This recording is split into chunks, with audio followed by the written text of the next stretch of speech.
Shalom Bapak Ibu, Saudara-saudara sekalian. Kita berjumpa kembali dalam acara Menerima hari ini. Mari kita siapkan hati kita, siapkan pikiran kita untuk kita boleh mengerti setiap renungan firman Tuhan yang diajarkan, supaya kita kaya dengan kekayaan rohani. Mari kita buka terlebih dahulu acara Menerima hari ini dengan doa. Terima kasih Tuhan kalau kami boleh diberi kesempatan untuk terus belajar firman Tuhan.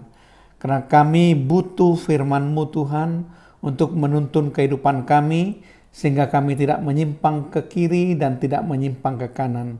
Kiranya Roh Kudus memberikan kepada kami hikmat, akal budi, pengertian, pewahyuan, bahkan rahasia firman-Mu. Di dalam nama Tuhan Yesus Kristus. Haleluya. Amin. Shalom Bapak Ibu, Saudara-saudara sekalian.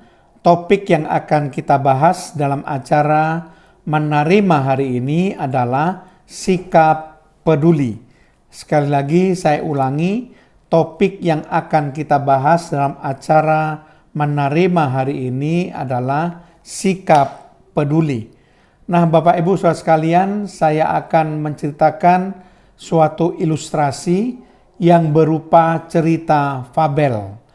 Cerita fabel merupakan suatu cerita pendek yang berupa dongeng yang menggambarkan watak dan budi pekerti manusia yang diibaratkan dengan karakter dari tokoh-tokoh binatang. Jadi di sini binatang itu berlaku seperti manusia dan binatang itu bisa berbicara seperti manusia. Karakter-karakter pada binatang tersebut dapat dianggap mewakili manusia, sehingga karakter itu bisa diambil sebagai pelajaran bagi manusia yang membaca cerita fabel. Nah, dari cerita fabel yang saya baca, di situ dikisahkan ada seekor tikus yang tinggal di plafon sebuah rumah milik petani dan istrinya. Jadi yang tinggal di rumah itu hanya berdua saja, yaitu suami istri seorang petani. Petani itu mempunyai beberapa hewan peternak yang dipelihara, yaitu yang pertama seekor ayam, yang kedua seekor babi, yang ketiga seekor sapi. Ya, jadi di rumah petani dan istrinya itu hidup 4 ekor binatang: tikus, ayam, babi, dan sapi. Nah, suatu hari ketika tikus itu melihat dari lubang atau celah di plafon dari rumah petani, dia melihat petani itu membawa sebuah bungkusan dan bungkusan itu diletakkan di atas meja. Kemudian bersama istrinya mereka berdua membuka bungkusan itu. Si tikus berpikir bahwa bungkusan itu berisi makanan yang mungkin bisa dicurinya nanti. Tetapi ternyata isi bungkusan itu bukanlah makanan, tetapi jebakan tikus. Dan dia melihat bagaimana kokohnya jebakan tikus itu, dan kalau sampai dia terjebak, dia pasti akan mati. Demikian juga dia berpikir jebakan tikus ini mungkin bisa berbahaya bagi rekan-rekannya yang lain, yaitu si ayam, babi, dan sapi. Siapa tahu itu akan bisa berbahaya nantinya. Oleh sebab itu, si tikus kemudian meninggalkan plafon rumah petani dan bergegas menuju halaman belakang untuk memperingati rekan-rekannya. Lalu dia berkata dan berteriak, "Awas, ada jebakan tikus di dalam rumah petani. Awas, ada jebakan tikus di rumah petani." Si tikus berharap semua penghuni peternakan, baik itu ayam, babi, dan sapi, dapat mendengar peringatannya dan dapat berdiskusi bagaimana menghadapi supaya semua rekan-rekannya itu tidak terkena jebakan tikus. Jadi si tikus itu ingin pendapat dan nasihat dari setiap rekan-rekan yang ada di peternakan. Kemudian seekor ayam yang ada di peternakan tersebut berkotek dan berkata, "Maaf Tuan Tikus, saya tahu jebakan tikus itu sangat mengkhawatirkan Anda, tetapi itu sama sekali tidak ada hubungannya dengan saya. Jadi jangan ganggu saya lagi." Tikus sedih karena si ayam tidak memberi nasihat apapun kepadanya dan dia berpikir jebakan tikus itu hanya diperuntukkan bagi tikus dan tidak ada hubungannya dengan dia. Lalu si tikus menoleh ke arah babi dan berkata kepadanya, "Babi, ada perangkap tikus di dalam rumah petani." Lalu si babi mengatakan demikian, "Tuan Tikus, saya menyatakan penyesalan saya atas hal itu," kata si babi. "Tetapi sekali lagi, tidak ada yang dapat saya lakukan untuk kamu, karena jebakan itu dipasang untuk kamu, bukan untuk kami," kata si babi. Kemudian si tikus sudah berputus asa karena baik si ayam maupun si babi tidak peduli akan peringatan yang dia berikan bahwa ada jebakan tikus. Kemudian si tikus menoleh kepada rekan yang terakhir, yaitu si sapi, dan berkata, "Sapi, ada perangkap tikus di dalam rumah petani." Si sapi kemudian segera menjawab, "Wah Pak Tikus, itu adalah jebakan tikus, bukan jebakan sapi. Saya tidak sedang berada dalam bahaya besar, bukan? Buat apa saya pusing memikirkan itu?" Akhirnya karena jawaban dari si ayam, si babi, dan si sapi, maka si tikus itu akhirnya kembali ke rumah petani di mana ia tinggal di plafon atap rumah petani dengan kepala tertunduk dan perasaan sedih. Lalu ia tidur karena kelelahan dengan pikirannya, karena dia berpikir bagaimana supaya dia bisa terlepas dari bahaya jebakan tikus tersebut. Bagaimana ia harus menghadapi perangkap tikus atau jebakan tikus itu sendirian, karena rekan-rekannya baik si ayam, si babi, dan si sapi tidak ada yang peduli dengannya dan menganggap hal itu tidak ada kaitannya dengan diri mereka dan bukan urusan mereka.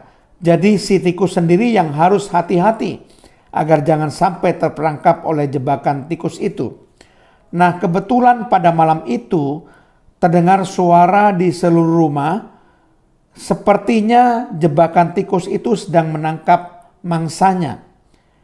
Ternyata istri petani yang bergegas ingin melihat apa yang tertangkap.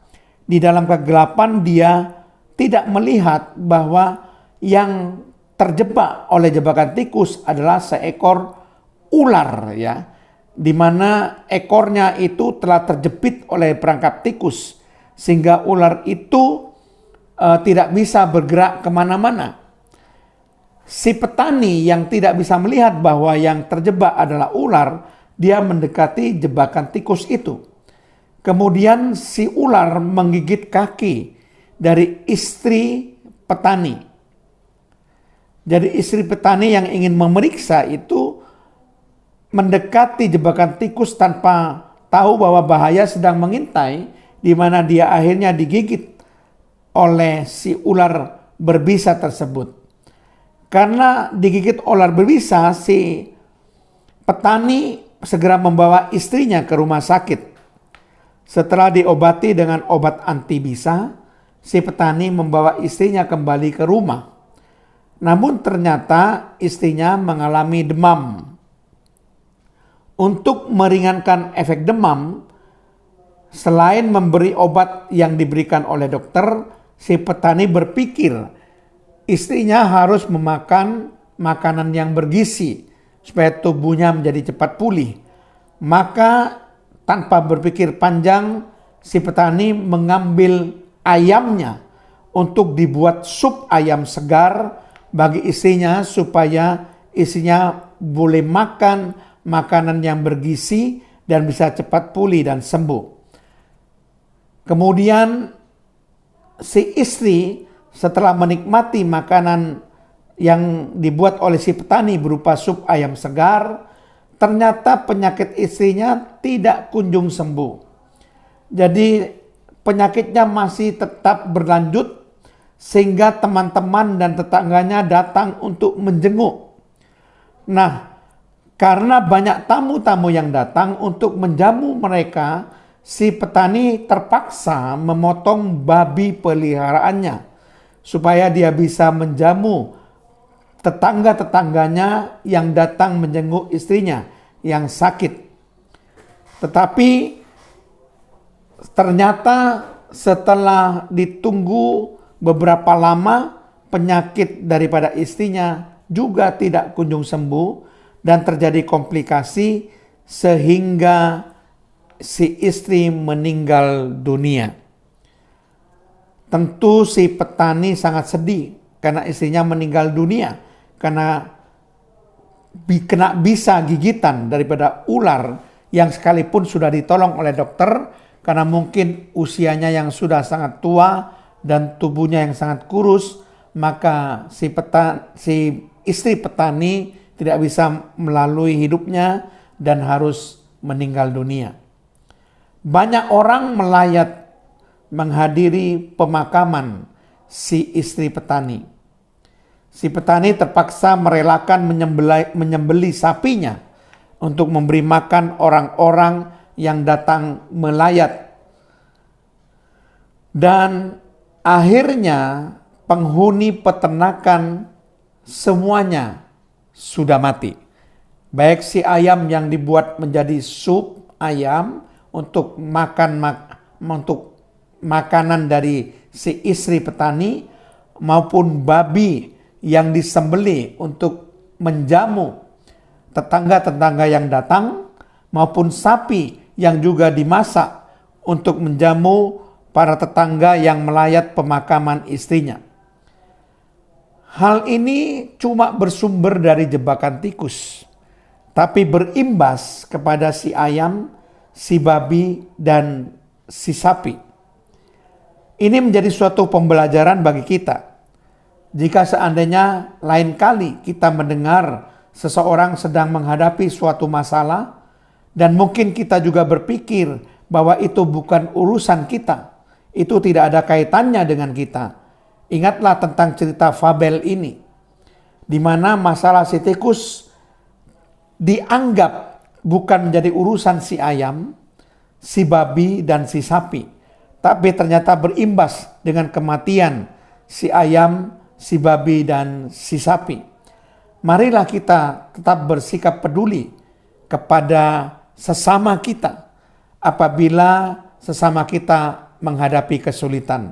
Kita harus berusaha untuk berbuat baik, kita harus berusaha untuk menolong.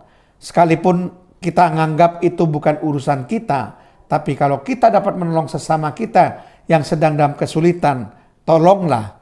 Mari kita mengingat cerita si fabel ini. Kalau seandainya bisa ditolong, si tikus itu mungkin tidak akan terjadi apapun dan semua bisa diatasi dengan baik. Saudara sekalian, ini menjadi suatu pembelajaran bagi kita, sebagaimana firman Tuhan mengatakan dengan sangat jelas, supaya kita tidak hanya memperhatikan kepentingan kita sendiri, tetapi kepentingan orang lain juga.